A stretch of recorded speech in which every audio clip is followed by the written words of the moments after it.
Shalom everyone and welcome back to Asia Torah's Essentials class right here in Jerusalem.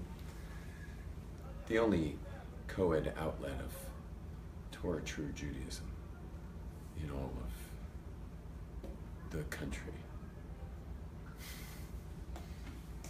So this last day of the year, tomorrow's the last day of the year, but this is our last class of the year. It's been quite a year, amazing year. Make a bracha, Baruch Atah Adonai Eloheinu melech haolam shehakol nהיה b'dvaro. It's really a dream to be able to say a year was amazing at the end of the year, and like, let's do it again. I know a lot of people are just like so ready to get rid of this year. They're like, when they finish this year, they're just kind of like, phew, get me out of this year. And there's even a prayer we say is that may last year's curses end and the blessings of a new year begin. And then everyone goes into Rosh Hashanah tomorrow night and they're going to pray their guts out for a new year. But who are we fooling? They did that last year and they had a terrible year. So what good did the prayers do last year? Hear the question? Anyone ever try to pray on Rosh Hashanah and get to a point of resignation like, who am I fooling here? I tried that last year and look what happened. You know, to what happened to my year, so what good are the prayers? I hope you're not expecting me to answer that question, but just to leave it as a question. But I'll answer a little bit, just since I set up such an amazing question that seems unanswerable. What's up, guys? Can you guys sit right in front of my cameras so the people watching this don't feel like I'm ignoring them? See if I connect to you guys, perhaps they'll feel that I care about them. Which I do. I do certainly care about the live audience. Of course, it's 8 in the morning on the East Coast, and it's 5 in the morning on the West Coast. But throughout the day, like hundreds of people check in. And when there's really a great class, I boost it 75 shekels, and then we get like thousands of views. But that's it. Oh, by the way, I'm a little bit shy on raising money for a homeless lady's teeth. So I've done pretty good, Baruch Hashem. I had to get $3,000. I'm at about $2,000. So anyone wants to last minute mitzvah of the year, especially you people online, because I'm staring at a bunch of struggling students here. So, but I have a feeling that there's someone online who would like to pay for her teeth. So I got the homeless lady's teeth to pay for, and the other is there is that family I help every Thursday. But I'm not going to be here Thursday to help them. So, and now they have 3 days of Yom Tov. But we feed a family. Every Thursday we feed a family. So if anyone wants to help this family, let me know after class. Feed the family. The last thing is I need bodies, like male bodies. Not that females can't do this, but it's just such an intimate project that I generally don't mix it males and females. But Sunday we build our sukkah. And we have a freestanding sukkah that seats 100 people. And it's an amazing project. Comes with pizza and beer when we finish the project.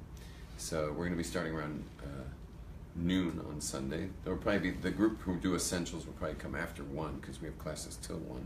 This class will not be going on Sunday. Anyway, but we got the sukkah building. Now, if you're going to be in Jerusalem during Sukkot, you are definitely going to be partying in my sukkah. It's just the way it goes. So you might as well help build the sukkah you're going to be partying. So please. Let me know afterwards. I'll put your name down, your phone number. It's a list of sukkah builders. And please remind me that Zach offered. I forgot to put his name on my phone. Anyway, but we're going to be building the sukkah, which is an amazing little party in itself with, as I said, beer and pizza afterwards. A lot of work. It's a fast day. So we're like, you need a lot of guys because for a few guys fasting to build it would be literally impossible. But for like 20 guys, fasting and building it, we can do it. So how do you go in to pray on it when your year was the way it was? The question would take the entire class to answer, and you should still go and pray, even though you might have had a lousy year after praying for a good year. So I'm reluctant to answer that question. Again, it would take the entire class time to explain why things happen to us, why our prayers are often overruled by by our own issues that seem to cause lame stuff to come our way. But maybe I'll just do it like that. Is that if you have lame vibrational energy that's drawing all kinds of garbage interactions into your life, praying in Rosh Hashanah is not going to help you. You understand? Like your vibrational energy is much more powerful than prayer. Is that enough of an answer? Now, the prayers on Rosh Hashanah aren't about your life anyway. Everything in Rosh Hashanah is plural. It's Avinu Malkeinu, our Father, our King. This is about the greater goals and the greater principles of creation, which is that's what I am going to discuss today. It's the greater goals, the greater principles, the big macro picture. This is like macro picture day on Rosh Hashanah. It's not about your year. Now, if someone has good vibrational energy that's not overriding their prayer, and they're also doing those prayers, so between Rosh Hashanah and Yom Kippur, those 10 days, you will be judged for your year. Now, God's not going to you don't know when you're getting your main judgment during those 10 days. There's no way to know when that will be. And God is actually going to be looking for your best angle to get that snapshot of you during those 10 days. So he's going to be waiting till you're just giving him your best angle, and he's going to get the snapshot for your year. Because God created you and obviously wants you here. So since he wants you here, he probably wants you here another year as well. So he's really looking for your best angle this year. Because he wants you here. God wanted all of us here. And so we might as well, he might as well keep us here. But he did ask us to earn it during the 10 days of Teshuvah, which begins Rosh Hashanah and ends with Yom Kippur. And when he does that snapshot, is going to be at your best moment during those 10 days. It'll be your very best moment. It's not going to be while you're sitting on the toilet, okay? It's going to be a time when, you're going to be probably crying, which means you were looking for tears here. From when Rosh Hashanah hits till the end of Yom Kippur, you gotta somehow break down crying. You have to you have to break your resolve, humble yourself, just realize how completely at God's mercy you are, which will probably cause you to cry. And when you fall apart, because you're actually, you've gotten to the point where you're not going to get anywhere without God blessing you in your life. So when you hit that humble place and you lose your resolve and you just fall apart at that moment, God's going to he's going to take the snapshot for your year, and then you've been sealed into the book of life. Now, for people who don't get that because you're a little numb and you just missed the snapshot part. So, do you think God didn't realize you're a little numb? So he's going to judge you in the book of life, even though you didn't get anywhere. Because it's like, okay, she's a little numb. He's a little numb. Like he doesn't even understand what we're doing here. So, okay, so if you don't know what's up, so you get to get in anyway. You get in he just kind of lets you into the book of life because you don't know what you're doing, and better luck next year. And please God, everyone's sealed in there. For example, Reform Jews, for example, God's crazy about them. They all came. They're dressed up nice. They I think they get their snapshot when they walk into the foyer of the, sorry, that's New York for foyer, but when they walk into the foyer of the shul, all decked out, with their Mercedes parked outside, on a day you're not allowed to drive a car. I think God's just sitting there. He's just got the camera on automatic. He's just snapping everyone into the book of life. You're in. You're like, go on through. Everyone's in the book of life. And of course, those who can't afford the fancy part of the shul, they're in a separate annex and they watch everything on a big screen. They have a lot of shuls with these big screen annexes, and they're in the book of life. Yeah, you're showing up to shul in Rosh Hashanah, you're in. The problem is the rest of us are held to a higher standard because we can't just show up to a synagogue fashion show, once a year and expect the grace of God to somehow overlook our ignoring Him most of the year. Now, if you look at history, God has won the most ignored award every year. God's like, he's won the most ignored award yearly, and he always wins it. And if you actually take someone who you'd consider a holy person, and you actually had a clock running, and it marks every second he or she thought about God per day, how high a score do you think they'd have of their daily life? You know, how many seconds of the day? I don't know how many seconds there are in a day, but I'd imagine that most people are losing badly on the thinking about God thing. So God spends his entire time ignored. So you can tell for sure already that God's not into quantity. Because if God were into quantity, this whole place would have been wrapped up a long time ago. It can't possibly be a quantity issue. It's got to be a quality moment. The quality moments of God awareness. Quality moments of God awareness are where it's at. Because otherwise, and also it's not a quantity as far as population is concerned. You have 1 billion Hindus, you know, bowing down to other deities. And God's just like, you know, what's God doing the whole night? You know, they should be well. He's like a Jewish grandmother or something. You know, they should be well. God should bless them. God says God should bless them. Their gods should bless them. You know, God's like, you know, have any of you ever gotten your mother angry? Any of you got your mother? Ever got your mother angry? Yeah. Your mother? We've all gotten our mothers angry. Now imagine you're eating chicken soup that night, you know, or whatever soup, you know, veggie soup that night, whatever. You're eating soup that night, and your mother's at the head of the table, and she's served the soup, and you're eating your soup. Is she saying, "I hope that they choke on it"? I mean, she's angry. She's steaming mad. Does she say, "I hope she chokes on it," or he chokes on it? No.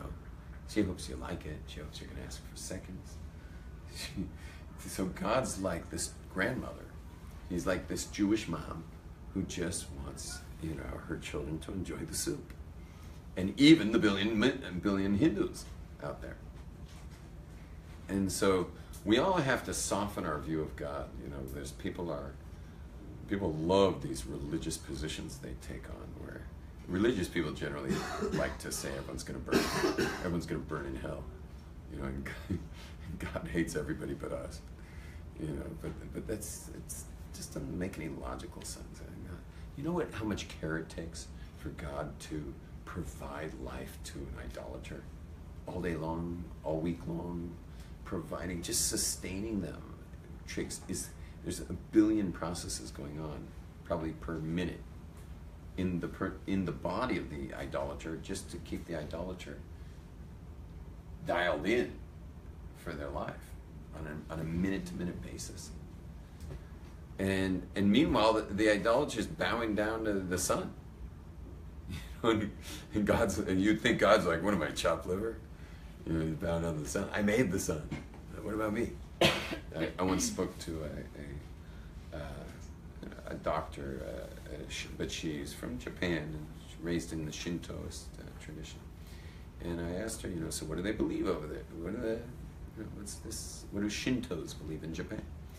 And she said, oh, we believe in many gods. And I said, oh, who made those gods? And she says, oh, there's one God made all those gods. I said, oh, okay, so I see we can get along. You know? And I said, what do you call the one God? And she says, the sun.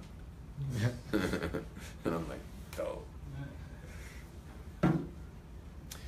This is why, as a monotheist, I always make sure, I mean, sometimes I don't, but almost always, when I eat at a restaurant, I always thank the chef. I find the kitchen, and I find the chef. And in the kitchen, I meet him, and I say, thank you very much for my meal. I also thank the waiter or the waitress. I thank them, and I tip them.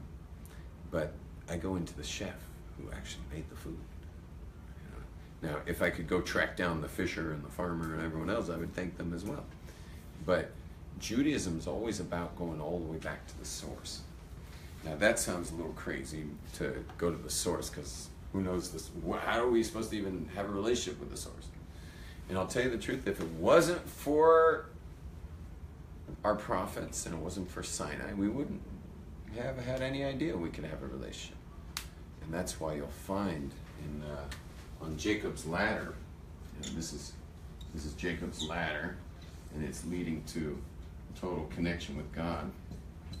So on Jacob's ladder, the highest part of the ladder is, total breaking out of this world, prophecy. Under there are level after level after level. Eventually it gets to Ruach HaKodesh, divine spirit. How would you say Ruach HaKodesh? Divine inspiration, maybe. This is like what Rashi had, the commentator from 1,000 years ago. Divine inspiration. These are all uses of the soul. The very last rung down here, there's a real booby prize rung here. It's conscience and guilt. Yeah, it's for the non-spiritual types. And think about it, most people spend their whole year, when it comes to the soul. By the way, Jacob's ladder this is the soul voice. Okay, we all have an animal voice, which is survival and reproduction, or food, survival's money, power, and reproduction, sexuality. So we have an animal voice, and we have the soul voice. So this is all the soul voice. So the very bottom of the soul voice is the conscience and guilt. But there's a lot of people, I'm sure none of you ever deal with conscience and guilt, because you're obviously people who choose to learn Torah. So you're on spiritual paths. So you're somewhere up here. You understand? You're on Jacob's ladder, way above the first rung. The bottom rung is conscience and guilt, and that's just the average guy or gal who pays no attention to spirituality. So everybody has conscience and guilt, though. What's that? But doesn't everybody have it? Well, yeah. Ladders generally keep their rungs. If a ladder, in cartoons where the cat runs up the ladder and the rungs fall out. Yeah. What happens when it gets to the top? You got all of them. Ladder splits, and the cat falls right to the dog. Yeah. So we still have it. But you're in trouble if you're thinking conscience and guilt. If you're ever thinking about, I shouldn't be doing that, and then you did it and you're like, oh, so guilty for doing that, you're not yet really a spiritual player. You're not a spiritual warrior at all. You're just another citizen of Manhattan dealing with conscience and guilt. You understand? That just means you're a person who's not really on Jacob's ladder in any serious way. You're just dealing with conscience and guilt all the time. Now, the spiritual players are climbing up much higher places, trying to get to know what spirituality is, trying to understand the esoteric, reality of creation. And that's going to be higher levels. The midway up the ladder is right around here this is what they call enlightenment. And enlightenment, in the East, it's called Buddha, means enlightenment. It means it's where you get to the point where you and the universe are one. Like there's no. Someone steps on your foot, you say, "Excuse me, you're stepping on our foot," because it's our foot, and the river and I have become one, and it's you've lost selfishness. You're at one with everything, but literally at one with everything. Now. I've met a few people maybe who've gotten near this level, and in the Jewish world, you only got halfway up Jacob's ladder, because then you got all kinds of other uses of the soul on the way up towards prophecy. But most of us are hanging around this lower area, which is fine. I am too.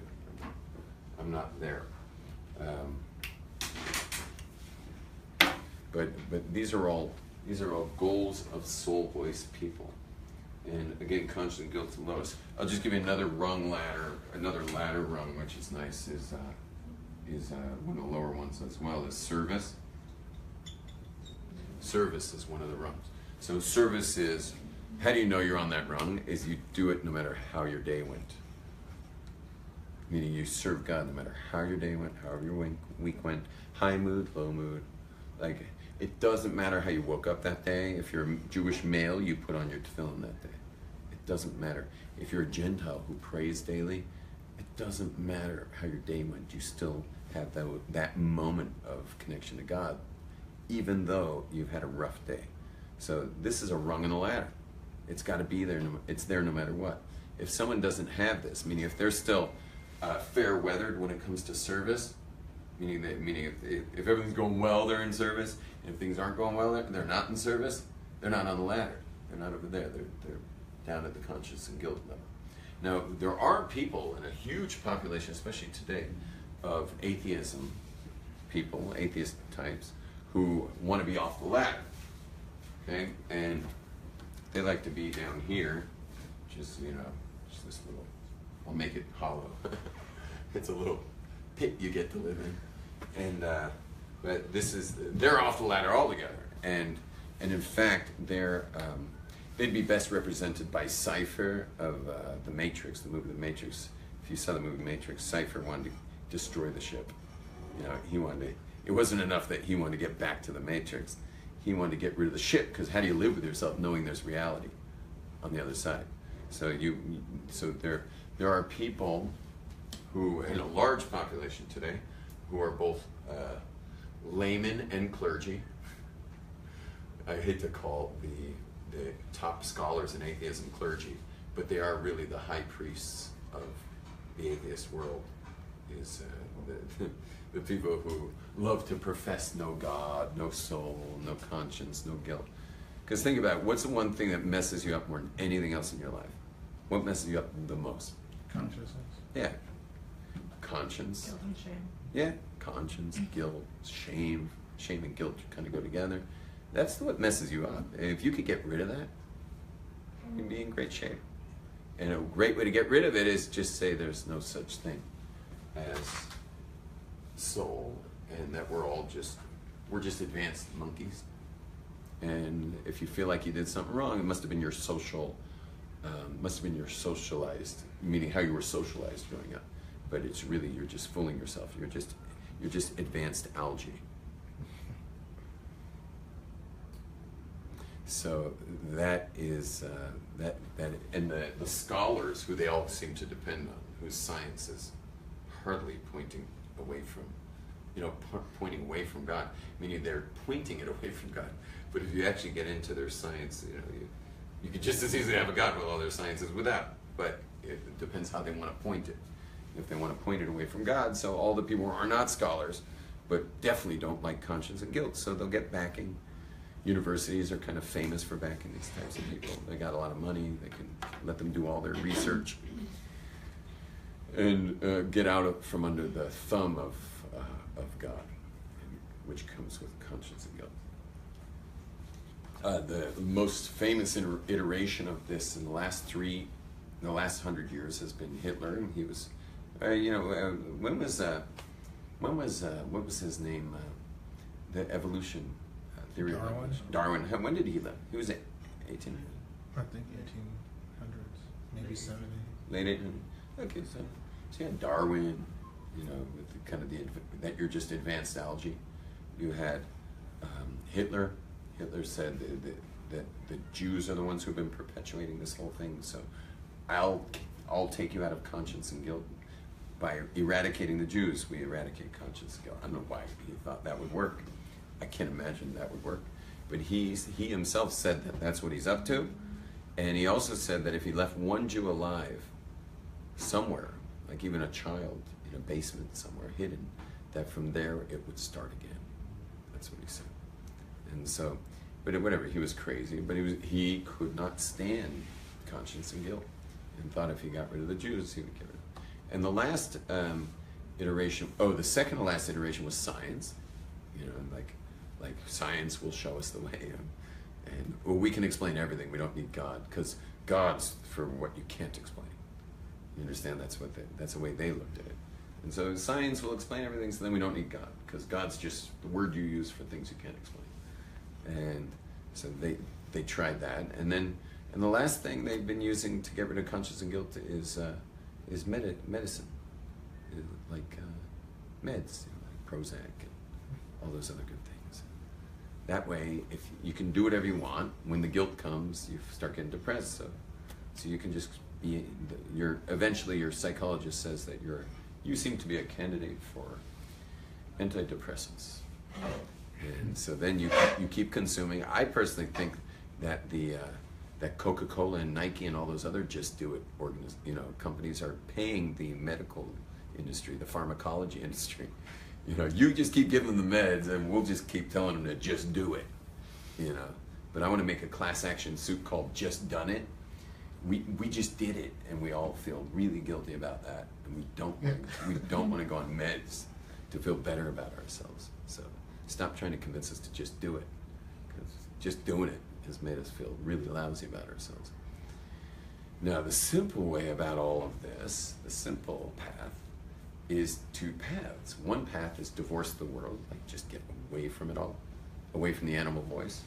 Again, this is all the soul voice, and then you got the animal voice, because we are part of the animal. You are human being. Human is your animal, and the being part is the soul.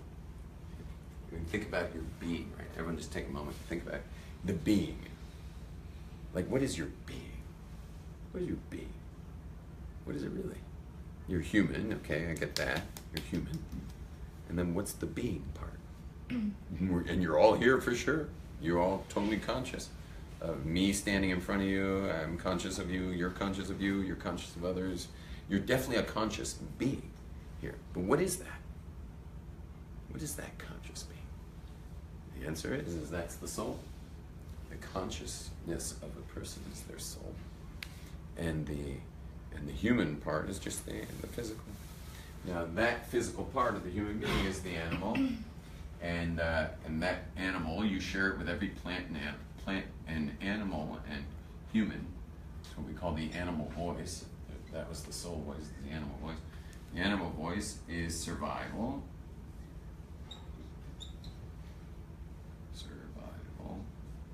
And reproduction.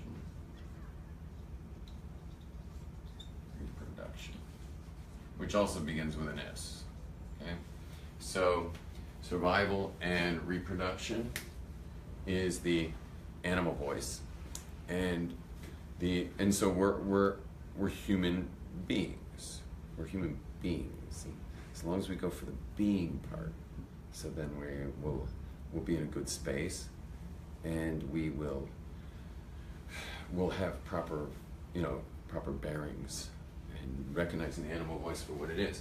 Now, regarding the animal voice, these can also be totally spiritual. Meaning, do you guys want to make a living, or do you want to have a contribution to the planet that makes a difference for the world, that brings everyone to a greater heightened consciousness, awareness? Like, which would you prefer? I mean, imagine you could live, what's your name? Daniel. Imagine you could live your dreams. You just live your dreams. You just live your dreams, and we cut you a fat check every month for you living your dreams. Not to mention the fact that you're going to monetize way beyond that, because we all know a lot of people living their dreams there we're able to monetize their dreams. But how would you feel about that? Could I convince you not to go do a normal job if you could just live your dreams and I write you a check every month? What, you want to just go do some normal job? No, opposite. You'd rather live your dreams and get a check for it. Exactly. Of course. Now, living your dreams, soul voice or animal voice? Animal. Your dreams are animal? I guess. What are your dreams? What, you just want to go water skiing the rest of your life? No, We're not paying you for that, bro. Yeah, fine, yeah. Yeah, soul goals. I mean, I don't know what your dreams are, but most people have dreams of connection, dreams of spirituality, dreams of love, dreams of helping one another, dreams of, you know what I'm saying? Like, when we dream of a utopian world. We dream of a greater place to be, a place that's like, kind of you ever been to a rock concert and like hit this kind of euphoric unity with the band and the people in the room and stuff? You ever had that? I don't know if you ever had that, but that's what we're talking about, like getting pure connection going. That's kind of the dream part. Now, of course, we're not paying you to go to rock concerts, but But if you could come up with some contribution that contributes in a way that you get to live the dream, so wouldn't we take that? Would you take that? For sure. And are you just looking for a sex partner, or do you actually want a soulmate? Which one? We all want a soulmate. So it turns out that even the animal voice can be completely pushed into the soul voice. How you live when it comes to money, which is survival, you put that, you just get creative and monetize your dreams. Now those who are real idealists, there are people who pay for your idealism, like real powerful idealists. People will simply pay for it. And for people who aren't those super heavy idealists, you can just figure out how to monetize it. You just need to come up with the right formula, and it will pay for it. It will be paid for. And then the last is, so there's two options. One is divorce this, and then you'll only have the soul voice, or push this into the soul voice and like take this soup and put these ingredients into the soup. Which one do you think is Judaism? Divorce the soul voice or put it into the... Which one? Soup? Who said soup? Soup. Soup. You're like a ventriloquist. So, right, Judaism's the soup. Judaism's the soup. And I actually have met some people who did divorce the animal voice, some for many, many years, hit some high levels. But what always bothered them was their reproductive organs. Meaning they'd be in like serious meditation, high up level spirit. I don't say spirit ritual because this is more of the ritual. You do rituals with the body, and this is where you get the spirit ritual.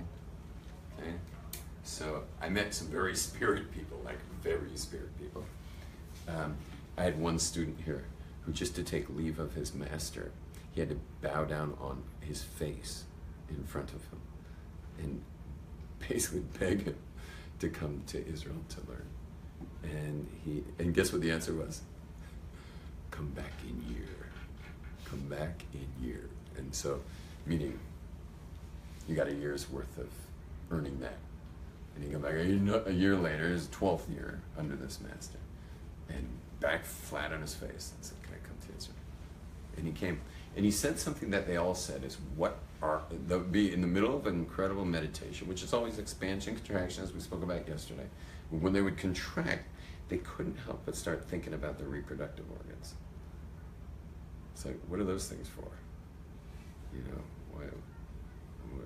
I understand that I need to inform my desire for sexuality. I have to inform it, but to inform it to just shut up seems crazy.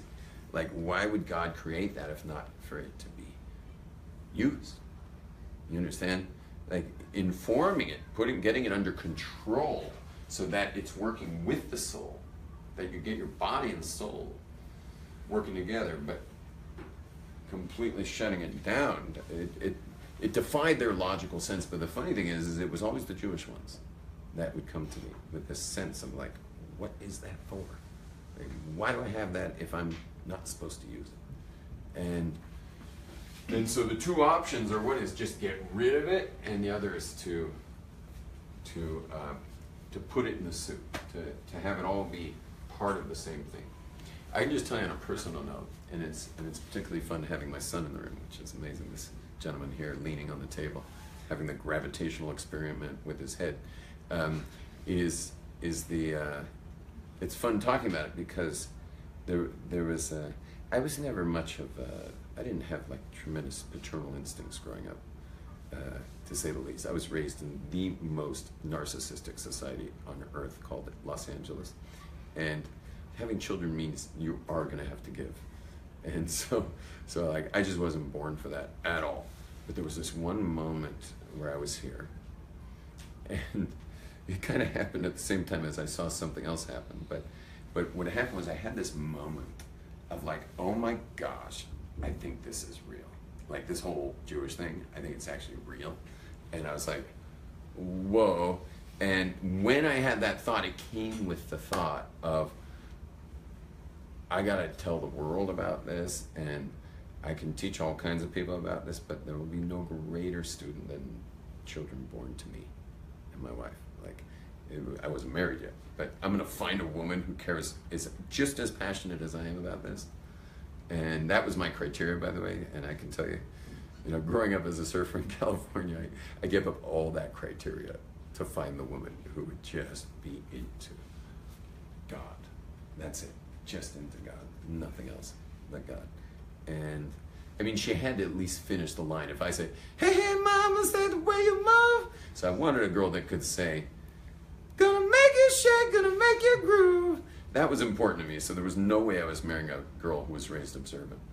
And marrying a girl raised observant was out, because I didn't want to feel all alone in my life, because even someone at the height of their Baal Tshuva freak out, getting excited about God, they do come back to earth a couple of years later. And so it's important to either don't get married at that point when you're in your Baal Tshuva Shiite stage, and if you do get married during your Baal Tshuva Shiite stage, certainly project yourself as coming like way down from there back to integration of your past. And that's a very important piece of advice for people in general is to do that. Unless, of course, the guy's a Kohen, which means he has to marry, someone who has a very, I don't want to get myself caught in a thicket, but like a very pure background, let's say. So if the guy's a Kohen, so he should marry a girl who at least was, at least has, hung out before a little bit, But I understand Kohanim have to marry girls who are probably raised observant. Now, and then so I realized, like, I want to have children. I want to have children. Not because I want to have children so much, but I want this, I want these ideals in the world. I want this to hit the world. And what greater way to have it hit the world than a full-time, the kids raised full-time in the mix of these values and these ideals. Like, what greater students could I have? And I'll tell you the truth, it worked. I mean, my kids are incredible ambassadors of Judaism, like amazing. I mean, the truth is my son's probably laughing at everything I'm saying because he would have done such a better job up here, and he actually knows what he's talking about as opposed to me who's winging it all the time. So he was raised actually in the sources. So, but the other thing that happened to me that day, I said two things happened. The other thing that happened was I was in town and a van drives by with a guy who looked more or less like me today, or almost exactly like me, with his wife in the passenger seat. It was a minivan, and it was like rows of seats of little Hasidic kids in age order. And as it sped by, I was like, I want that. And in fact, eventually I bought a 9-seater van. And then we had our 8th kid, which meant we don't have room in the van now. And I was thinking, like, I know secular people, like, their family planning is based on a sedan, like 3 max, so that we can all fit in the car and we'll never have to go to that Jewish minivan thing. We're gonna just be a family of 5, family of 4. As long as we fit in the car. You can have 4 with a dog. Or 5 without a dog, and so I realized I myself was a little stuck because I was thinking, like, now what? 9-seater van, 8 kids, which means we're 10.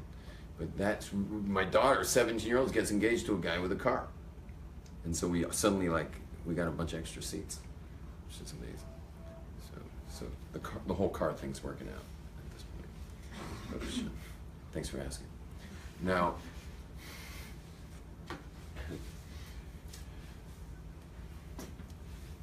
the whole day of Rosh Hashanah is its purpose of creation day. That's it, purpose of creation. Jews, Gentiles, the whole world. There's nowhere in any of our prayer books that talks as much about Gentiles as our Rosh Hashanah prayers. Our Rosh Hashanah prayers, and obviously Psalms of King David, but that's not our prayers.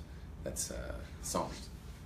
But as far as a prayer book is concerned, Rosh Hashanah wins the prize of the global goals. The global goals. And I was going to share with you a bit of those global goals. Here's one.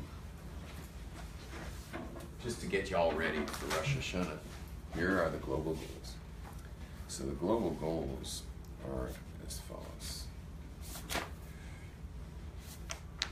Where are those global goals? Here they are.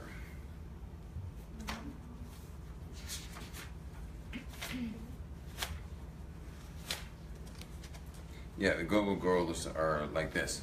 It begins with God, that God awareness, global goal, but it's not just us, the whole planet. Okay, it goes through. This is all about the Gentiles now. Like the very first paragraph is all about the Gentiles. It's your awe shall be upon all your works, and your dread upon all you have created. Your works, by the way, are the people who are connected to God, and creations, the created, are the people who are not into God. So, meaning awe is like a good, there's two types of fear. There's awe and dread. So awe, for those who are into God, should just be like freaking out in awe of God. And dread is like the people who are not into God should like suddenly like freak out on the dread of the reality of God. Let all your works, that's the people into God, they should revere you, and all creatures, the creatures, it's talking about the people, creations, created people, that they should prostrate themselves before you. So they should be like flat on their faces before God, like bowing to God. Let them all become a single society. So much for pluralism. Meaning the world, the entire world, there's all, like this is the very first paragraph of our prayers. The entire society of Gentiles. Meaning, if you think about it, we really think of the world that way, because we know Jews are made of 12 tribes. And what do we say? There's Jews and Gentiles. So like we already are that ethnocentric that we think all Gentiles are the same, which is ridiculous. Imagine there are 13 million Africans in some little tiny village, like of an African. It's an African country of 13 million. Can you imagine them saying there are Judulubus and Gentiles? You look at them, you're like, of all the ethnocentric notions I've ever heard, like, you guys realize you're not even like, 13 million of you. China's margin of error when they do a census is 80 million. And yet we're all walking around like we own this place, the Jews. Like there's Jews and Gentiles, we know that. There's Jews and Gentiles. Anyway, so the Gentiles shall all become a single society to do your will wholeheartedly. And we're dedicating a big fat paragraph. It's longer than the one about the Jews. A big fat paragraph to the Gentiles of the world. That they shall all unite for good. They should all unite for good and be totally into God. And then the next paragraph is to us, the Jews. Because we've been smashed and trodden upon for years. We've been through hell at the hands of the Gentiles. So rather it says, and so too Hashem grant honor to your people, meaning the treasured people of Israel. Grant honor, because we've had the absolute opposite of honor. And praise to those who revere you. Good hope to those who seek you. Eloquent speech to those who hope. There's gladness to your... Okay, and the last is about Mashiach. Then it talks about the holy and the super holy, and then the evil. That the super holy should be dancing, and the evil, it doesn't go against them. You'd think it's now going to trash the evil people. No.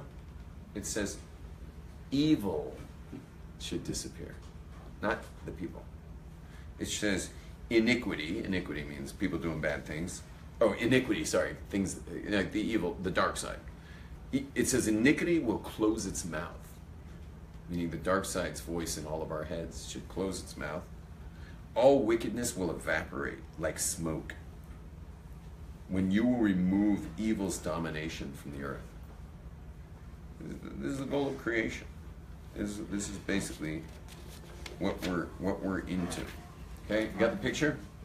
So basically, Rosh Hashanah is God Day. It's just God Day. That's what we're doing. We're going into God Day, and it's 48-hour God Day. and there's a lot of prayers inside this book, so it's easy to get bogged down by it. We're going to be having a beginner service, by the way, here in this main hall. So anyone who wants to be at the beginner service, there will be, it'll be a very nice service. People who are a little more advanced, we have a advanced service in the next room over, led by just an angel of a prayer leader, one of the holy tzaddikim of Yerushalayim, Rabbi Yitzhak Levine. And but don't get bogged down in the prayers themselves, meaning if you're feeling like you just said more than you'll ever were planning on saying ever in prayer, so you can close the book and just start to meditate. And in our group, we have ongoing classes next door, so you can actually bail out of the prayers and just go hear a class. So that's good. And there's classes going on. You can walk around the old city. My greatest moment, my highest moment, my first Rosh Hashanah was not here in the beginner's prayer service. My greatest moment was I was walking around the old city with a long-haired hippie freak like me, another long-haired dude, and the two of us are walking around, and I turned to him and I said, "Are you in?" And he looks at me and goes, "I'm in." He says, we were like deciding whether we're like gonna go to yeshiva and like really change our lives for this. So I said to him, "Are you in?" Because this guy he seemed a little flaky. No offense if you're watching, but you were a little flaky. We'd be in the middle of the semester learning Torah, and he would suddenly disappear, and he'd come back like 2 weeks later. I'm like, "Where were you?" And he's like, "I was skiing in France." We're all learning in yeshiva. You're skiing in France. But he stayed in. Became a doctor and started a beautiful family in South Africa. Amazing guy. So anyway, I look at him. I said, "Are you in?" He's like, "I'm in." "You in?" And I looked at him. I said, "I'm in." And you understand?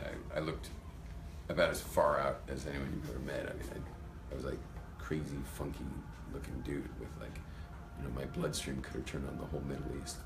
And I just said, "I'm in." And that in moment took place out by the Jewish Quarter Square, the Rova Square over there. That was my highest moment. I don't even know if I've had a Rosh Hashanah moment like that moment. That was taking place in the square. So make sure you get that. My point is, get Rosh Hashanah, and don't think you're necessarily going to get it in here. In your Rosh Hashanah Machzor. Chances are you're going to get it in here. And the second you get in here is when you finally turn to God and say, like, "I'm with you. I'm in. I'm in." I know it sounds a lot like Amen. So, I guess whenever you answer Amen in shul, you could just switch it a little bit up to Amen. Amen. Yisgada, Shmir Abba, Amen. Amen. But that's where you got to get to, and you can't force it. You can only be in when you're ready to be in. You can't force being in. Just because you want to be in doesn't mean you're in. You're in when you get to this like amazing moment of in. I'm in.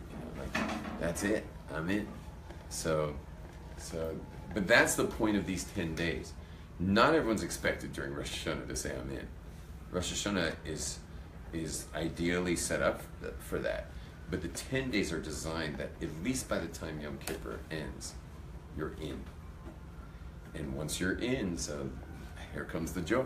Because being in is a great place. It's a clean place. Because if you're no longer worrying about conscience and guilt, and you're actually in on the soul voice and climbing Jacob's ladder, what better thing to do than party for 7 days straight, and festivities. And think about it, if you're in and you really believe God's all there is, and that's like the reality of creation, so what do? We move out of our home. Because our home is like we're the construct of all of our vanity. Why'd you choose that couch? Why'd you choose that wallpaper? Why'd you choose that painting? The security out of your door lock, the security out of your alarm system, the security out of the reinforced cement. You know what I'm saying? It's like your home is where your home is exactly where you don't rely on God. Your home is where it's all you. And so now that you've graduated these 10 days from Rosh Hashanah Yom Kippur, so you leave there graduated from the selfish, more non-God awareness modality of living to the God modality of living, and then you move into a thatched hut for a week straight. You just move into full festival mode and live in a thatched hut for a week. Thank you very much, everyone. Chag Sameach. And last thing is just please come up to me if you're willing to build the sukkah. Pay for the ladies' teeth. Even any amount of money for ladies' teeth, because I'm paying the rest. I gotta pay. I basically have to come up with $3,000, so I've almost got, I've got over 2, which is great. So anyone would like to pay for her teeth, feed a family, but really important to help build the sukkah. So I need helpers on Sunday. Shalom, everybody.